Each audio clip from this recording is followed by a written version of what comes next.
നമസ്കാരം. ഷെക്കേന ടെലിവിഷനിലെ എല്ലാ പ്രേക്ഷകർക്കും നൈസ് ടംബ്ലറിന്റെ പുതിയൊരു എപ്പിസോഡിലേക്ക് സ്വാഗതം. നമ്മുടെ ജീവിതത്തിൽ പലപ്പോഴും ഒത്തിരി സന്തോഷം നൽകുന്ന ചില സന്ദർഭങ്ങളുണ്ട്. ഒത്തിരി കാലങ്ങളായി നമ്മൾ ചില ചോദ്യങ്ങളുടെ പുറകെ നടന്നിട്ട് ആൻസർ കിട്ടാതെ പിന്നെ എവിടുന്നെങ്കിലും ആരിൽ നിന്നുമൊക്കെ ആ ഉത്തരം കിട്ടുമ്പോൾ നമുക്കുണ്ടാകുന്ന ആനന്ദം വളരെ വലുതാണ്. അത്തരത്തിൽ ഇന്ന് നിങ്ങളെ കുറച്ച് ആനന്ദത്തിലേക്ക് കൊണ്ടുപോകാൻ, നിങ്ങളെ കുറച്ച് സന്തോഷിപ്പിക്കാനായിട്ടാണ് ഞങ്ങൾ എത്തിയിരിക്കുന്നത്. നമ്മുടെ കഴിഞ്ഞ കുറച്ച് എപ്പിസോഡുകളിലായിട്ട് നിങ്ങൾ കുറേ ഫീഡ്ബാക്കിലൂടെ നിങ്ങൾ കുറേയേറെ ചോദ്യങ്ങൾ നമ്മളോട് ചോദിച്ചിരുന്നു. അതിൽ നിന്നും ഒരേ പാറ്റേണിലുള്ള കുറച്ച് ചോദ്യങ്ങൾ നമ്മൾ തിരഞ്ഞെടുത്ത് അത് നിങ്ങൾക്ക് പരിചയപ്പെടുത്താൻ പറ്റിയ ഒരു വ്യക്തിയെ ഞങ്ങൾ അന്വേഷിച്ചുകൊണ്ടിരിക്കുകയായിരുന്നു. അത്തരത്തിൽ നിങ്ങൾക്കത് പറഞ്ഞു തരാൻ പറ്റിയ ഒരു വ്യക്തിയുമായിട്ടാണ് നമ്മളിവിടെ എത്തിയിരിക്കുന്നത്. സമൂഹ മാധ്യമങ്ങളിൽ വിശ്വാസബദ്ധമായ പല ചർച്ചകൾക്കും വിശ്വാസബദ്ധമായ പല ചോദ്യങ്ങൾക്കുമുള്ള ഉത്തരങ്ങൾ നൽകിക്കൊണ്ട്, ഏറ്റവും പ്രത്യേകിച്ച് സോഷ്യൽ മീഡിയ പ്ലാറ്റ്ഫോമായ ക്ലബ് ഹൗസുകളിലേക്ക് വിശ്വാസബദ്ധമായ പല ചർച്ചകൾക്കും വേദി ഒരുക്കുന്ന ശ്രീ അനിൽകുമാർ അയ്യപ്പനാണ് ഇന്ന് നമ്മോടൊപ്പം ചർച്ചയിൽ പങ്കെടുക്കുന്നത്. ഏറ്റവും സ്നേഹത്തോടെ നമുക്ക് സ്വാഗതം ചെയ്യാം ശ്രീ അനിൽകുമാർ വി അയ്യപ്പനെ.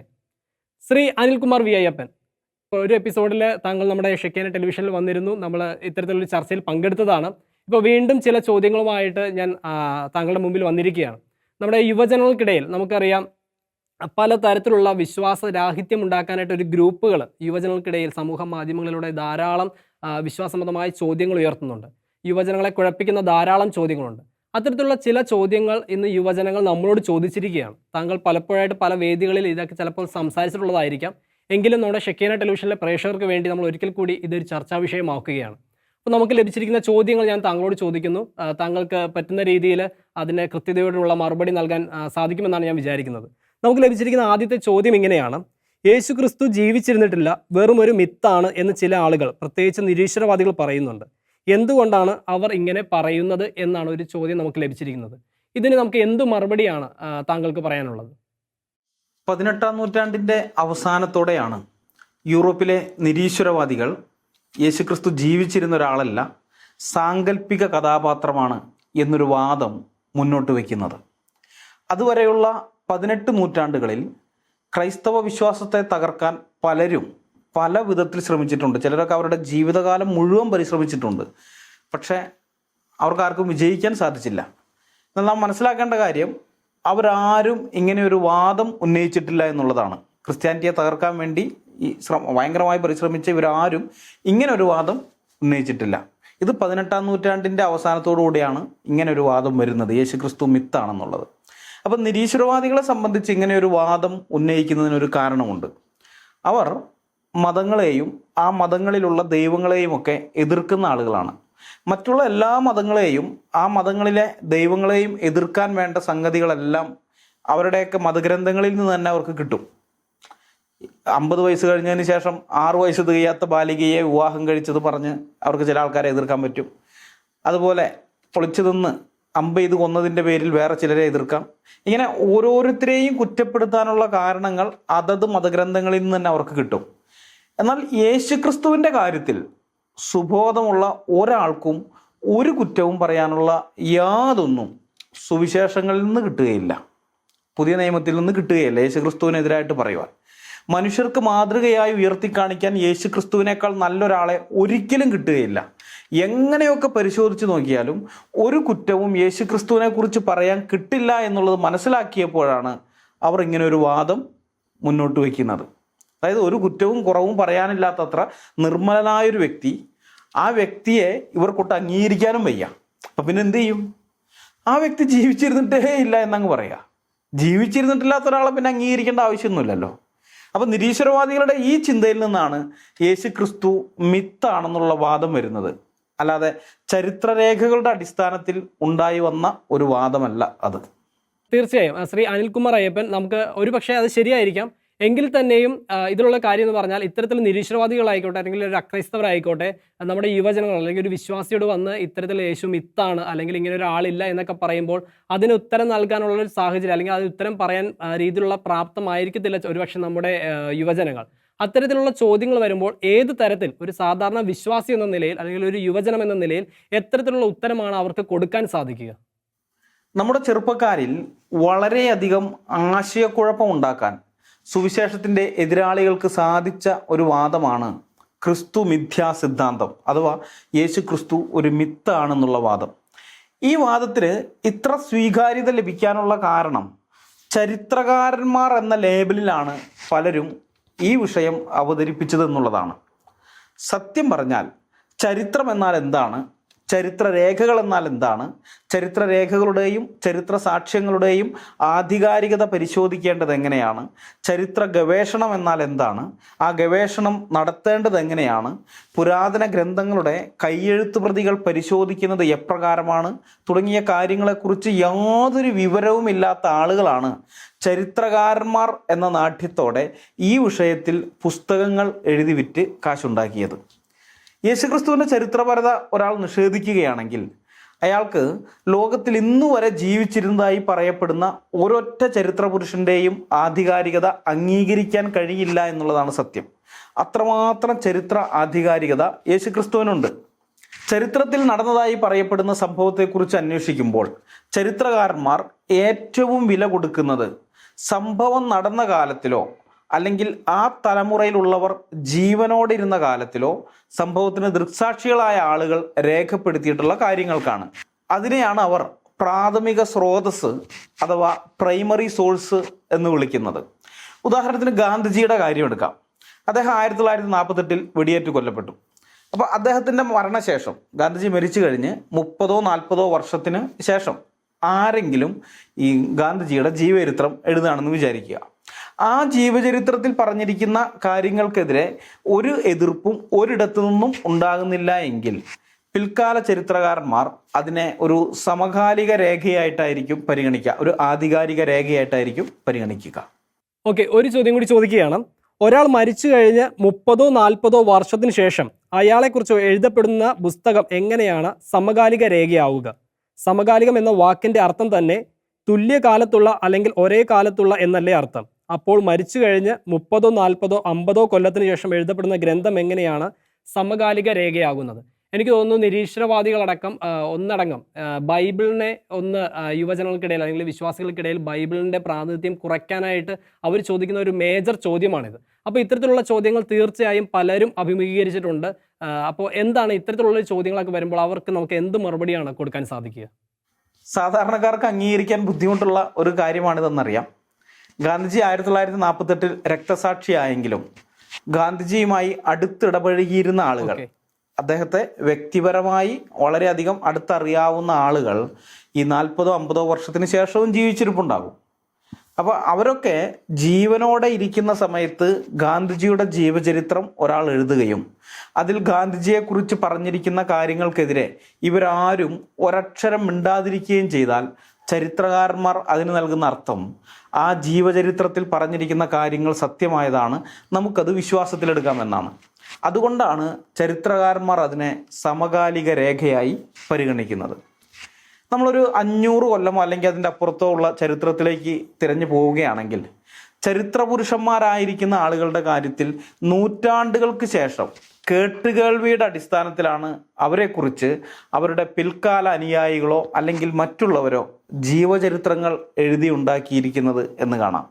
അത് ബുദ്ധൻ്റെ കാര്യത്തിലായാലും മഹാവീരൻ്റെ കാര്യത്തിലായാലും സ്വരാഷ്ട്രരുടെ കാര്യമായാലും അല്ലെങ്കിൽ മുഹമ്മദിൻ്റെ കാര്യമായാലും അല്ലെങ്കിൽ അലക്സാണ്ടർ ചക്രവർത്തിയുടെ കാര്യമായാലും ഇനി സീസറിൻ്റെ കാര്യമായാലും ഒക്കെ അങ്ങനെ തന്നെയാണ്.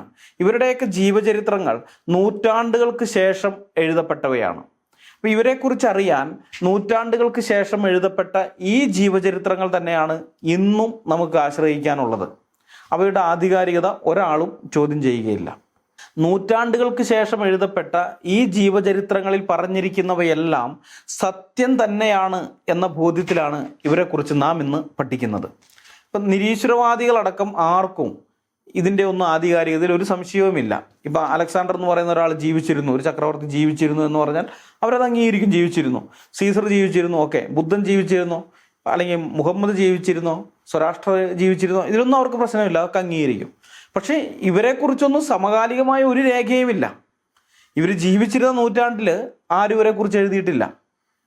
100 വർഷങ്ങൾക്കപ്പുറമാണ്, അല്ലെങ്കിൽ 200, 300, 400 വർഷങ്ങൾക്കപ്പുറമാണ് ചിലരുടെയൊക്കെ. ഇപ്പോൾ അലക്സാണ്ടറുടെയൊക്കെ ആണെങ്കിൽ അലക്സാണ്ടർ മരിച്ചു കഴിഞ്ഞ് 400 വർഷങ്ങൾക്കപ്പുറമാണ് ആദ്യത്തെ ഒരു ജീവചരിത്രം വരുന്നത്. അപ്പോൾ ഇതിനൊന്നും ഒരു പ്രശ്നവുമില്ല, നിരീശ്വരവാദികൾക്കൊന്നും ഇവയുടെ ആധികാരികതയിൽ ഒരു സംശയവുമില്ല. എന്നാൽ യേശുക്രിസ്തുവിൻ്റെ കാര്യത്തിൽ വരുമ്പോൾ നിരീശ്വരവാദികൾ ഇരട്ടത്താപ്പ് നിലപാടിലേക്ക് മാറും.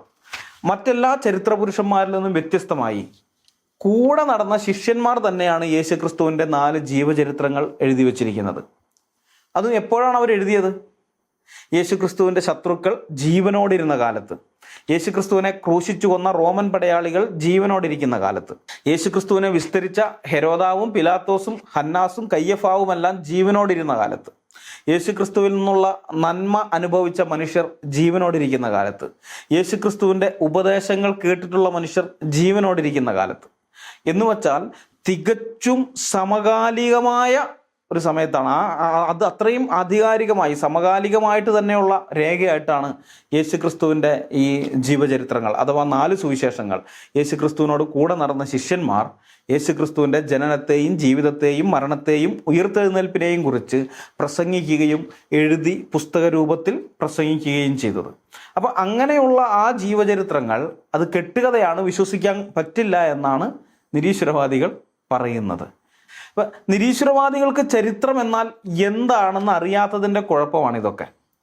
ഇവർ യേശുക്രിസ്തുവിൻ്റെ ജീവചരിത്രങ്ങളായ 4 സുവിശേഷങ്ങൾ അംഗീകരിക്കാൻ പറ്റില്ല എന്ന് പറഞ്ഞ് തള്ളിക്കളയുന്നതിന് ഏത് മാനദണ്ഡമാണോ ഉപയോഗിക്കുന്നത് അതേ മാനദണ്ഡം വെച്ച് പരിശോധിച്ചാൽ വേറെ ഒരൊറ്റ ചരിത്ര ഗ്രന്ഥവും ഇവർക്ക് അംഗീകരിക്കാൻ സാധിക്കില്ല. അതല്ല, മറ്റ് ചരിത്ര ഗ്രന്ഥങ്ങൾ ഇവർ അംഗീകരിക്കുന്നുണ്ടെങ്കിൽ അത് അംഗീകരിക്കാൻ ഇവരെന്ത് മാനദണ്ഡമാണോ ഉപയോഗിച്ചിരിക്കുന്നത് അതേ മാനദണ്ഡം വെച്ച് യേശുക്രിസ്തുവിൻ്റെ ജീവചരിത്രങ്ങളായ 4 സുവിശേഷങ്ങളുടെ ആധികാരികതയും ഇവർ അംഗീകരിച്ചേ പറ്റൂ. അതാണ് സ്ഥിതി. അപ്പോൾ സുവിശേഷങ്ങളിൽ എഴുതിയിരിക്കുന്ന കാര്യങ്ങൾ വിശ്വസിക്കാതിരിക്കാനുള്ള സ്വാതന്ത്ര്യം ഏതൊരാൾക്കുണ്ട്. ഏതൊരാൾക്കും, നിരീശ്വരവാദികൾക്കെന്ന് മാത്രമല്ല ആർക്കും ആണെങ്കിലും പറയാം സുവിശേഷങ്ങളിൽ എഴുതിയിരിക്കുന്ന കാര്യങ്ങളൊന്നും ഞാൻ വിശ്വസിക്കുന്നില്ല എന്ന് പറയാം. പക്ഷെ സുവിശേഷങ്ങൾ നുണയാണ്, അത് വ്യാജമാണ്, ഇല്ലാത്തൊരു കാര്യമാണ് എഴുതി വച്ചിരിക്കുന്നതെന്നും പറഞ്ഞാൽ അതിൻ്റെ ചരിത്രപരമായ ആധികാരികതയെ തള്ളിക്കളയാൻ ഒരാൾക്ക് സാധിക്കുകയില്ല. ചരിത്രപരമായ ആധികാരികത അംഗീകരിച്ചേ പറ്റൂ. നിങ്ങൾക്കത് വിശ്വസിക്കാതിരിക്കാനുള്ള സ്വാതന്ത്ര്യമുണ്ട്, അത് വേറെ വശമാണ്. പക്ഷെ ഇത് ചരിത്രരേഖകളാണ്. ഓക്കെ, അതായത് താങ്കൾ പറഞ്ഞു വരുന്നത് യേശു മിത്താണ് എന്നുള്ളൊരു വാദം നിലനിൽക്കുന്നില്ല എന്ന് തന്നെയാണോ? തീർച്ചയായും യേശുക്രിസ്തു ഒരു മിത്താണെന്ന വാദം നിലനിൽക്കുന്നതല്ല. കാരണം ഒരു മിത്ത് രൂപം കൊണ്ടുവരണമെന്നുണ്ടെങ്കിൽ അതിന് നൂറ്റാണ്ടുകളുടെ കാലദൈർഘ്യം ആവശ്യമാണ്. ഒരു മനുഷ്യൻ മരിച്ചുപോയ ഉടനെ തന്നെ, കൃത്യമായി പറഞ്ഞാൽ അയാൾ മരിച്ച് 53 ദിവസം കഴിഞ്ഞപ്പോൾ അയാളുടെ ശിഷ്യന്മാർ അയാൾ ചെയ്തിട്ടില്ലാത്ത കാര്യങ്ങൾ ചെയ്തു എന്ന് പറഞ്ഞുകൊണ്ട്, അയാൾ പറഞ്ഞിട്ടില്ലാത്ത കാര്യങ്ങൾ പറഞ്ഞു എന്ന് അവകാശപ്പെട്ടുകൊണ്ട് പ്രസംഗിച്ചു നടന്നാൽ, പിന്നീട് ഈ പ്രസംഗിച്ച് നടന്ന കാര്യങ്ങളെല്ലാം ഉൾക്കൊള്ളിച്ചുകൊണ്ട് അവർ അയാളുടെ ജീവചരിത്ര ഗ്രന്ഥങ്ങൾ എഴുതി പ്രസിദ്ധീകരിച്ചാൽ തീർച്ചയായും ഇതിനെല്ലാം ദൃക്സാക്ഷികളായ ആളുകൾ ഇതിനൊക്കെ മറുപടി എഴുതും. പ്രത്യേകിച്ചും എതിർപക്ഷത്തുള്ള എല്ലാ ആണുങ്ങളും സാക്ഷരരായിരിക്കുമ്പോൾ. അപ്പം അങ്ങനെയുള്ള ഒരു സ്ഥിതിയിൽ ഉറപ്പായിട്ടും എതിർസ്വരങ്ങൾ ഉണ്ടാകും. ഇയാൾ ഇങ്ങനെ ചെയ്തിട്ടില്ല, ഇയാൾ ഇങ്ങനെ പറഞ്ഞിട്ടില്ല, ഇയാൾ ചെയ്തു എന്ന് നിങ്ങൾ പറയുന്ന സംഭവം നടന്നിടത്ത് ഞാനും ഉണ്ടായിരുന്നു, ഇയാൾ ഇങ്ങനെ ചെയ്തതൊന്നും ഞാൻ കണ്ടിട്ടില്ലല്ലോ എന്നവർ പറയും. ഉദാഹരണത്തിന് ലാസറിനെ ഉയർത്തെഴുന്നേൽപ്പിച്ച സംഭവം യോഹന്നാന്റെ സുവിശേഷം 11-ാം അധ്യായത്തിൽ രേഖപ്പെടുത്തിയിരിക്കുന്നത്. അപ്പം അങ്ങനെ ഒരു സംഭവം നടന്നിട്ടില്ലെങ്കിൽ അപ്പോസ്തലന്മാർ ഈ കാര്യം പ്രസംഗിക്കുമ്പോൾ ലാസറിൻ്റെ അയൽപക്കത്തുള്ള യഹൂദന്മാർ രംഗത്ത് വരും. എന്നിട്ട് അവർ പറയും, ലാസർ മരിച്ചിട്ട് അന്ന് അടക്കിയതാണ്, ഇന്ന് വരെ ആ കല്ലറ അങ്ങനെ തന്നെ അടഞ്ഞു കിടക്കുകയാണ്, തുറന്നിട്ടൊന്നുമില്ല. പക്ഷെ അങ്ങനെയുള്ള ഒരു എതിർപ്പ് ഉണ്ടായിട്ടില്ല. അതിൻ്റെ അർത്ഥം എന്താണ്? അവർക്കെല്ലാം അറിയാവുന്ന കാര്യങ്ങൾ തന്നെയായിരുന്നു അപ്പോസ്തലന്മാർ പ്രസംഗിച്ചതെന്നുള്ളതാണ്. അതുകൊണ്ടാണ് ഒരു എതിർപ്പും ഒരിടത്തുനിന്നും വരാതിരുന്നത്. പിന്നെ വേറെ എതിരാളികളായ റോമാക്കാരുടെയും ഗ്രീക്കുകാരുടെയും കാര്യം നോക്കാം. ഈ റോമാക്കാരും ഗ്രീക്കുകാരൊക്കെ എഴുത്തിൻ്റെയും വായനയുടെയും കാര്യത്തിൽ ഒട്ടും പുറയിലല്ല. യേശുക്രിസ്തുവിനും 1000 വർഷങ്ങൾക്ക് മുമ്പേ എഴുതപ്പെട്ട ഗ്രീക്ക് സാഹിത്യകൃതികൾ ഇന്നും നമുക്ക് ലഭ്യമാണ്. ഈ ഗ്രീക്കുകാരുടെ ഭാഗത്തു നിന്നും ക്രിസ്ത്യാനിറ്റിക്കെതിരെ ഏറ്റവും ആദ്യം ഉണ്ടായ വാദം ഗ്രീക്ക് ഫിലോസഫറായിരുന്ന സെൽസസിൻ്റെയാണ്. 3-ാം നൂറ്റാണ്ടിൻ്റെ പകുതിയോടെ ലോഗോസ് അലേത്തേസ് എന്ന പുസ്തകത്തിൽ കന്യകയിൽ നിന്നുള്ള യേശുക്രിസ്തുവിൻ്റെ ജനനം, മരണശേഷമുള്ള യേശുക്രിസ്തുവിൻ്റെ ഉയർത്തെഴുന്നേൽപ്പ്, ക്രൂശുമരണത്തിൽ വിശ്വസിക്കുന്നതിലൂടെ ഒരാൾക്ക് പാപമോചനം ലഭിക്കുമെന്ന ഉപദേശം എന്നീ 3 കാര്യങ്ങളെ സെൽസസ് വിമർശിക്കുകയാണ്. പ്രത്യേകം ശ്രദ്ധിക്കണം, യേശുക്രിസ്തു എന്നൊരാൾ ജീവിച്ചിരുന്നിട്ടില്ലെന്നോ അദ്ദേഹം അത്ഭുതങ്ങളും അടയാളങ്ങളും ചെയ്തിരുന്നില്ലെന്നോ ഒന്നും സെൽസസ് നിഷേധിക്കുന്നില്ല. അങ്ങനെയൊന്നും സെൽസസ് പറയുന്നില്ല. ഇതെല്ലാം അംഗീകരിക്കുകയാണ്. അദ്ദേഹം യേശുക്രിസ്തുവിൻ്റെ ചരിത്രപരതയെ അംഗീകരിച്ചുകൊണ്ട് തന്നെ ക്രിസ്ത്യാനികൾ വിശ്വസിക്കുന്ന 3 കാര്യങ്ങൾ തെറ്റാണെന്നാണ് വാദിച്ചത്. യേശുക്രിസ്തു കന്യകയിൽ നിന്ന് ജനിച്ചു എന്ന് പറഞ്ഞത്, പിന്നെ യേശുക്രിസ്തു മരണശേഷം ഉയർത്തെഴുന്നേറ്റു എന്ന് പറഞ്ഞത് യേശുക്രിസ്തുവിൻ്റെ ഈ ക്രൂശ് മരണത്തിൽ വിശ്വസിക്കുന്നവർക്ക് പാപമോചനം ലഭിക്കും എന്ന് പറയുന്നത്. ഈ 3 കാര്യങ്ങളെയാണ് അദ്ദേഹം നിഷേധിക്കുന്നത്. ഏതായാലും അതിന് അക്കാലത്തെ സഭാപിതാവായ ഒറിജിൻ കോൺട്രാസെൽസം എന്ന് പറഞ്ഞാൽ സെൽസസിന് എതിരെ അദ്ദേഹത്തിന് എതിരായിട്ട് വരുന്നത്. അപ്പോൾ സെൽസസിനെതിരെ എന്ന് പറയുന്ന ആ ഗ്രന്ഥത്തിൽ 8 വാല്യങ്ങളായിട്ടാണ് അദ്ദേഹം ആ പുസ്തകം ഇറക്കിയെന്ന് നോക്കണം. സെൽസസിൻ്റെ ഈ 3 പോയിന്റുകളെ ഖണ്ഡിക്കാൻ വേണ്ടി സഭാപിതാവായ ഒറിജിൻ 8 വാല്യങ്ങളായി കോൺട്രാസെൽസം എന്ന് പറയുന്ന ഒരു പുസ്തകം ഇറക്കിയിട്ടുണ്ട്. അദ്ദേഹം അതിന് ആ കാലത്ത് തന്നെ അതിന് മറുപടി പറഞ്ഞ് ആ വാദങ്ങളെ നിശേഷം ഖണ്ഡിച്ച് കളഞ്ഞിട്ടുള്ളതാണ്. യേശുക്രിസ്തു ഒരു മിത്താണെന്ന് വാദിക്കുന്നവർ മനസ്സിലാക്കേണ്ടുന്ന ഒരു പ്രധാന കാര്യമുണ്ട്. സുവിശേഷങ്ങൾ രേഖപ്പെടുത്തപ്പെടുന്നതിന് മുൻപേ 1.5-2 പതിറ്റാണ്ടോളം കാലം അപ്പോസ്തലന്മാർ അടക്കമുള്ള ശിഷ്യന്മാർ ഇത് റോമാ സാമ്രാജ്യത്തിലെങ്ങും പ്രസംഗിച്ച് നടന്നിരുന്ന സംഭവങ്ങളാണ്. ഇല്ലാത്തൊരു കാര്യം പറയുകയോ എഴുതുകയോ ചെയ്യാൻ അവർക്ക് സാധിക്കുകയില്ല. കാരണം അവരങ്ങനെ ചെയ്തിരുന്നെങ്കിൽ അത് എളുപ്പം കണ്ടുപിടിക്കപ്പെടും. ശത്രുക്കൾ ഇവരെ സൂക്ഷ്മമായിട്ട് നിരീക്ഷിച്ചുകൊണ്ടിരിക്കുകയാണ്. ആദ്യകാലത്ത് യഹൂദന്മാർ, പിന്നെ അത് കഴിഞ്ഞ് റോമാക്കാരൊക്കെ.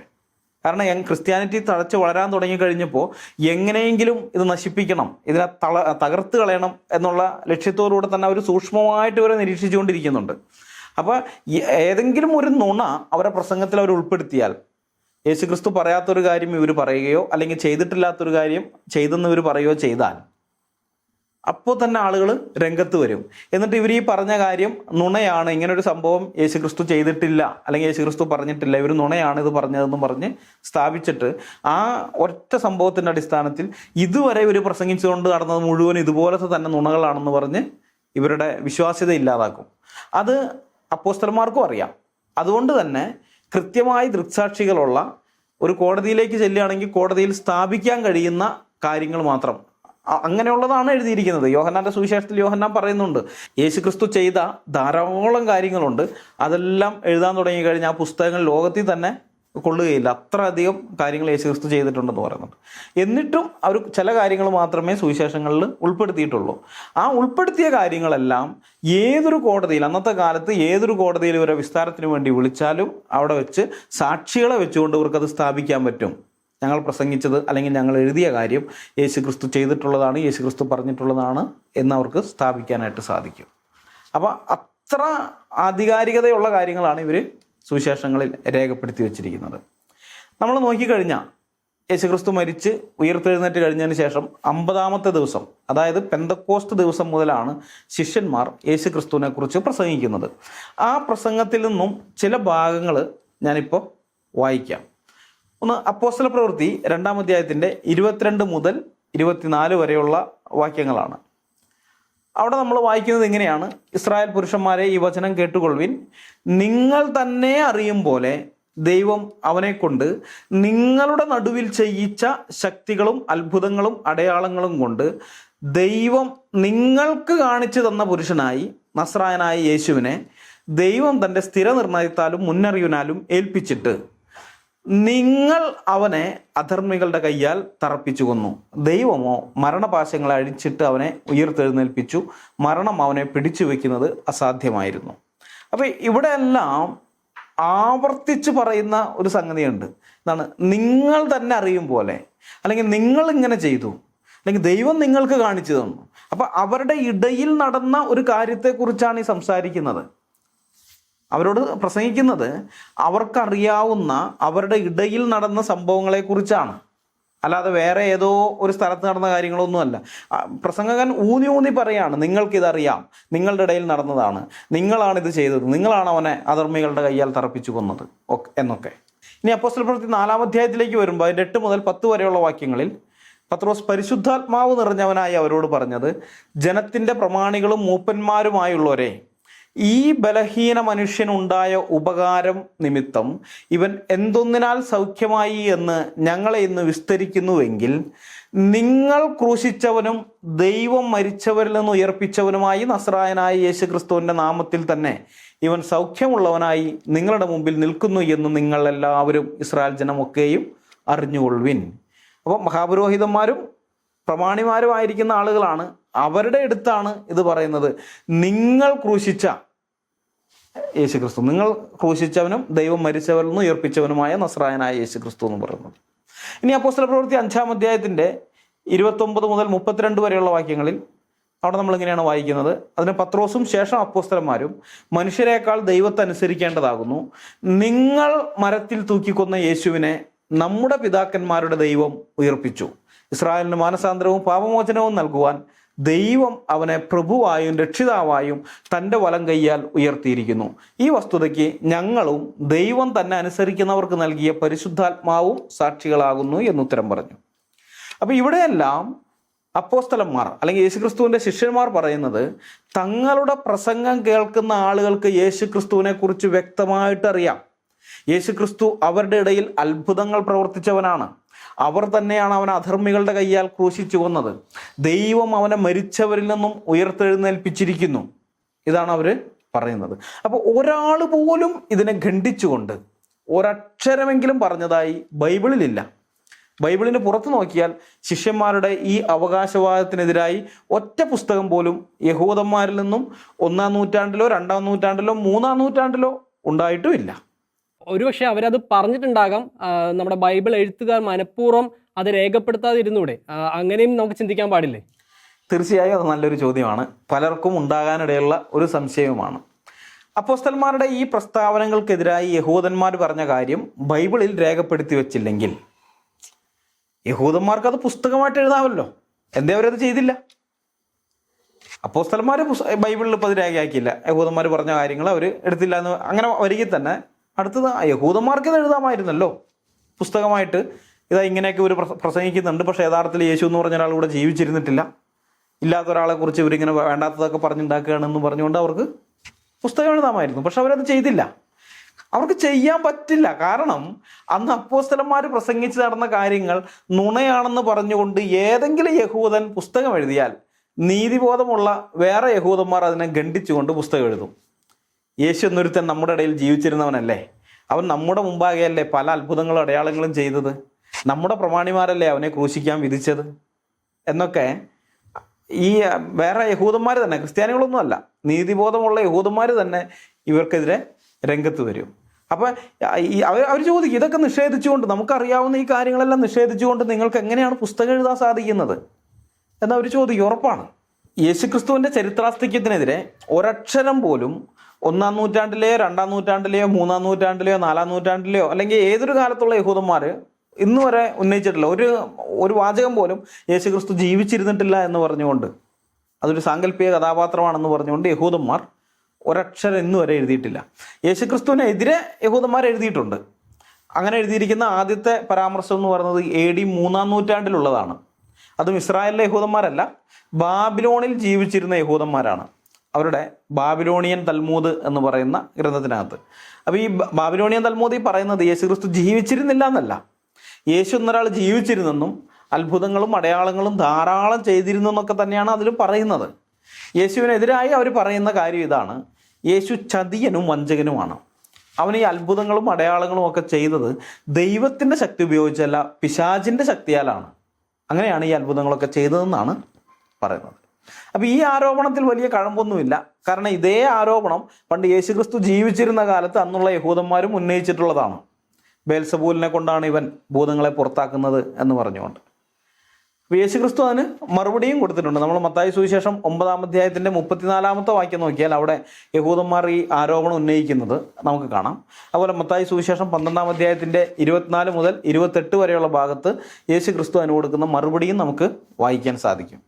അപ്പോൾ യേശുക്രിസ്തുവിൻ്റെ കാലത്ത് ജീവിച്ചിരുന്ന യഹൂദന്മാരുടെ അന്നത്തെ അതേ ആരോപണങ്ങൾ തന്നെ ഏകദേശം ഒരു 2.5 നൂറ്റാണ്ടുകളൊക്കെ കഴിഞ്ഞപ്പോൾ ആ യഹൂദന്മാരുടെ കൊച്ചുമക്കൾ പുസ്തക രൂപത്തിലാക്കിയെന്നല്ലാതെ യേശുക്രിസ്തു ജീവിച്ചിരുന്നിട്ടില്ല എന്ന് പറഞ്ഞില്ല. കാരണം അങ്ങനെ പറഞ്ഞാൽ അത് ചരിത്ര നിഷേധമാണെന്ന് അവർക്കറിയാമായിരുന്നു. അതുകൊണ്ടാണ് അവരത് പറയാതിരുന്നത്. ഇനി ഒരു ലാസ്റ്റ് ക്വസ്റ്റ്യൻ കൂടി ഒരു കാര്യം ചോദിക്കാനായിട്ടാണ്. അതായത് അദ്ദേഹം പറഞ്ഞിരിക്കുന്നത് എങ്ങനെയാണ്, ഇത് നമുക്ക് തന്നിരിക്കുന്ന ആള് മറ്റൊരു വ്യക്തിയോട് പറഞ്ഞ മറുപടിയാണ്. അപ്പോൾ ആരോടാ പറഞ്ഞതെന്ന് അദ്ദേഹം പറഞ്ഞിട്ടില്ല. ഒരാളോട് പറഞ്ഞ മറുപടിയായിട്ടാണ് പറഞ്ഞിരിക്കുന്നത്. യേശുക്രിസ്തു ഒരു മിത്തായിരുന്നുവെങ്കിൽ അത് ഏറ്റവും ആദ്യം പറയേണ്ടിയിരുന്നത് യഹൂദന്മാർ ആയിരുന്നില്ലേ എന്ന് അങ്ങോട്ട് ചോദിക്കുകയായിരുന്നു. അപ്പോൾ ആ ഒരു ചോദ്യം എനിക്ക് തോന്നുന്നു വളരെ മനോഹരമായ ചോദ്യമാണ്. ഇത് ചോദിച്ചിരിക്കുന്ന ആരാണെങ്കിലും അവർക്ക് ആദ്യം തന്നെ ഒരു കൺഗ്രാജ് പറയുകയാണ്. അപ്പോൾ ഇത്തരത്തിലുള്ളൊരു ചോദ്യം നമ്മുടെ ആൾക്കാർ ചോദിക്കുന്നുണ്ടെങ്കിൽ തന്നെ അത് അവർ കുറച്ച് പഠിച്ചിട്ടുണ്ടെന്നുള്ളൊരു തെളിവും കൂടിയാണ്. അപ്പോൾ ഇത്തരത്തിലുള്ളൊരു ചോദ്യത്തെ ഈ ഒരു മറുപടിക്ക് എന്താണ് താങ്കളുടെ അഭിപ്രായത്തിൽ ഇതിന് കൂട്ടിച്ചേർക്കാൻ പറ്റുന്ന എന്താണുള്ളത്? നിരീശ്വരവാദികളുടെ ക്രിസ്തുമിഥ്യാവാദത്തിൻ്റെ പൊള്ളത്തരം ചിന്താശേഷിയുള്ള സാധാരണക്കാർക്ക് പെട്ടെന്ന് പിടികിട്ടുന്നത് ഈ ഒരു പോയിന്റിലാണ്. എനിക്കൊരു സ്നേഹിതനുണ്ട്, ജേക്കബ് ബെർണർ എന്നാണ് അദ്ദേഹത്തിൻ്റെ പേര്.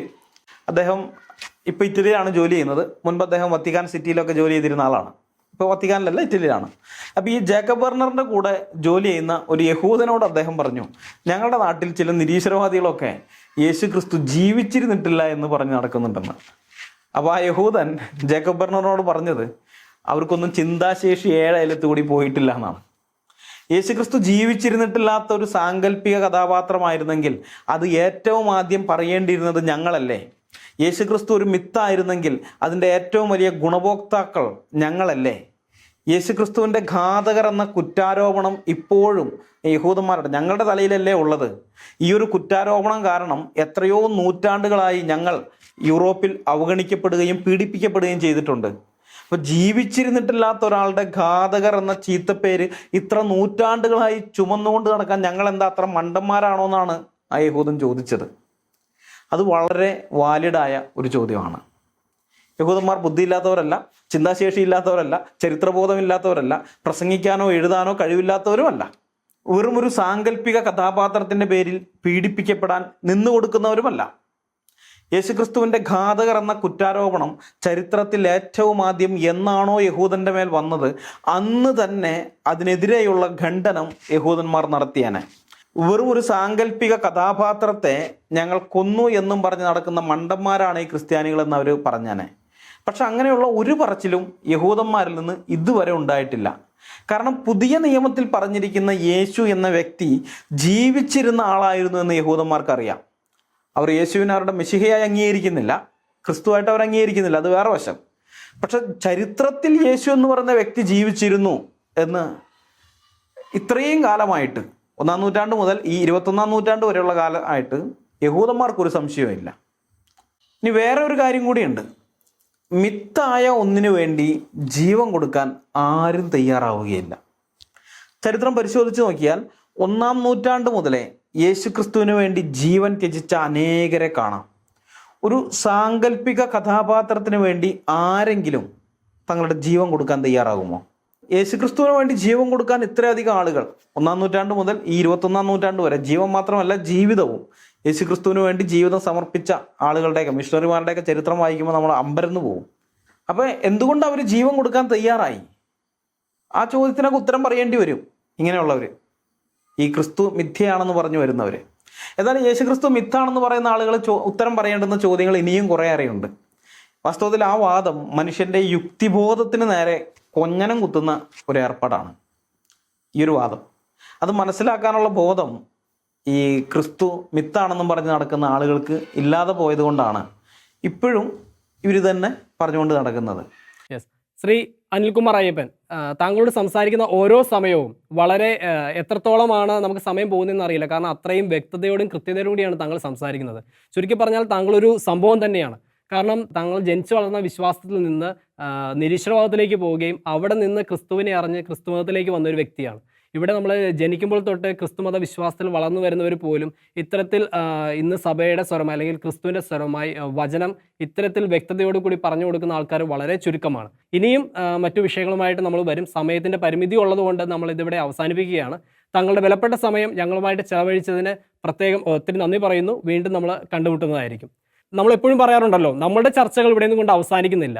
അനിൽകുമാർ അയ്യപ്പനെ പോലെ ധാരാളം വ്യക്തികൾ ഇന്ന് സഭയ്ക്ക് വിശ്വാസസംബന്ധമായ ചോദ്യങ്ങൾക്ക് ഉത്തരം നൽകാനായിട്ട് റെഡിയായിട്ടുണ്ട്. നിങ്ങൾ ചെയ്യേണ്ടത് ഇത്രമാത്രമാണ്. നിങ്ങളുടെ ചോദ്യങ്ങൾ ഞങ്ങളെ അറിയിക്കുക. അതിവേഗം നിങ്ങളുടെ ഓരോ സംശയങ്ങൾക്കുള്ള മറുപടിയുമായിട്ട് അത് പറഞ്ഞു തരാൻ പറ്റുന്ന നല്ല വ്യക്തികളുമായിട്ട് നമ്മൾ വീണ്ടും കണ്ടുമുട്ടും. അതുവരെ take care and good bye.